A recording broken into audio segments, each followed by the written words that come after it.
ఈనాటి జై తెలంగాణ ఈనాటి పార్లమెంటు ఎన్నికల సందర్భంగా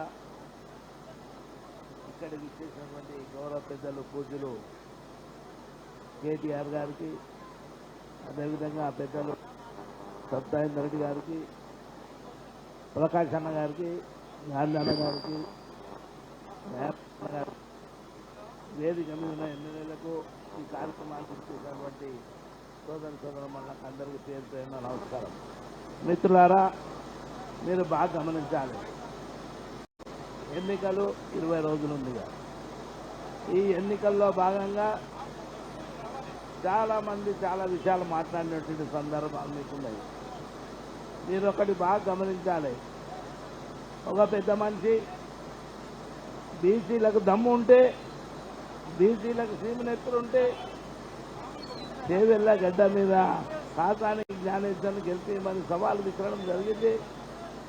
సబ్బండ వర్గాలతో కూడుకున్నటువంటి సమాజం లోపల ఆయనకు ఒకే ఒక జవాబు ఇస్తున్నాము. బీసీలతో పాటు సబ్బండ వర్గాలు ఛాలెంజ్ చేస్తున్నటువంటి మాట, చేవెళ్ళ గడ్డ మీద కారు గుర్తుకు ఓటేసి పెద్ద సంఖ్యలో గెలిపిస్తామని మాట ఇస్తూ మన తడాక ఏందో ఆయనకు చూపెట్టవలసిన అవసరం ఉంది. మిత్రులారా, చాలా వరకు బడుగులు కానీ, అణగారిన కులాలు కానీ, అగ్రకుల పెద్దలు కానీ అందరూ కూడా కలిసికట్టుగా ఒక పెద్ద ఎత్తున ఈ సంగతి ఏందో తెలుసుకుందామన్న ఉద్దేశంతో కారు గుర్తుపై ఓటేయాలన్న తపనతోనున్నారు. మీరు గ్రామాలు నిలబెడుతూ ఒక పెద్ద ఎత్తున ఇంటింటిలో ఈసారి ఒకే నినాదం, కారు గుర్తు మీద ఓటేయాలి, కాసానికి జ్ఞానేశ్వరుని గెలిపియాలన్న తపనతో ఈ యొక్క కార్యక్రమాన్ని తీసుకుంది. ఈ రోజైతే కేసీఆర్ గారు 10 సంవత్సరాల పాలన లోపల ఆయన చేసినటువంటి అభివృద్ధి కార్యక్రమాలను అవన్నీ కూడా బాబు మీరు జరగండి, మీరు అది పోలీసులో చూసుకుంటాం, మీరు జరగండి. మీరు ఎందుకు పోతారు ఇక్కడ రండి, అట్లా కాదయ్యా, మీరు జరగండి. పోలీసులో పోనీయండి, ఎందుకు ఆపుతారు? పక్క జరగండి. సీఏ గారు పంపించారు ఏమనుకో పంపించారు. మిత్రులారా, చాలా వరకు కేసీఆర్ గారు చేసినటువంటి పనులు 10 సంవత్సరాల లోపల మన కళ్ళ కట్టినట్టున్నాయి. ఈరోజు మొన్ననే జరిగినటువంటి మరి ఒక పండుగ ఉంది, ముస్లింల యొక్క పండుగ. ఆ పండుగలకు రంజాన్ తోఫాని ప్రతి బీద వాళ్ళకి ఇచ్చేవాళ్ళు కేసీఆర్ గారు. అది జ్ఞాపకం చేస్తారు, పింఛన్లు జ్ఞాపకం చేస్తారు.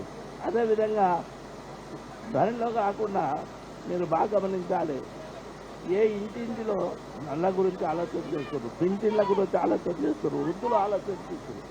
అందరూ కూడా మరి ఈ యొక్క 2 లక్షల రుణమాఫీ అన్నారు, ఏడిచ్చింది అనేది అడుగుతుంది. అదేవిధంగా పింఛన్లు ఏడిచ్చిందని అడుగుతుంది. ఈ కాంగ్రెస్ వాళ్ళు 10 సంవత్సరాలు చేసినటువంటి అభివృద్ధి కేసీఆర్ గారిది 100 సంవత్సరాల పాలన లోపల వీళ్ళు 100 రోజుల లోపల చూపెట్టమని ఒక్కటి కూడా అమలు చేయనటువంటి దాఖలాలు ఉన్నాయి. వాళ్ళని అందరినీ అడగవలసిన అవసరం ఉంది. దానిలో భాగంగానే మీరు బాగా గమనించాలి, వాళ్ళు ఆల్రెడీ కాంగ్రెస్ ఫెయిల్ అయినటువంటి కార్యక్రమం. వాళ్ళు ఎంత ఉరికినా వాళ్ళు గెలిచే ప్రసక్తే లేదు. తప్పకుండా చేవెళ్ళ ప్రాంతం లోపల బీఆర్ఎస్ జెండా ఎగురుతుంది, కారు గుర్తుపై ఓటు పడుతుందని మాటిస్తూ ఈ కార్యక్రమాన్ని ఇచ్చినటువంటి పెద్దలు మరి కేటీఆర్ గారు, అదేవిధంగా కేసీఆర్ గారికి హృదయపూర్వక ధన్యవాదాలు చెప్తున్నాను. జై తెలంగాణ, జై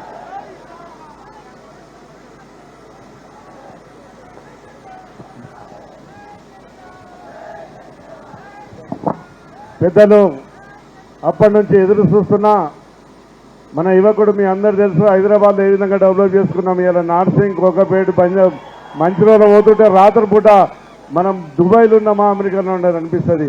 అక్కడ పోయినప్పుడల్లా మన కేటీఆర్ అనే యాద వస్తుంటుంది నిజంగా.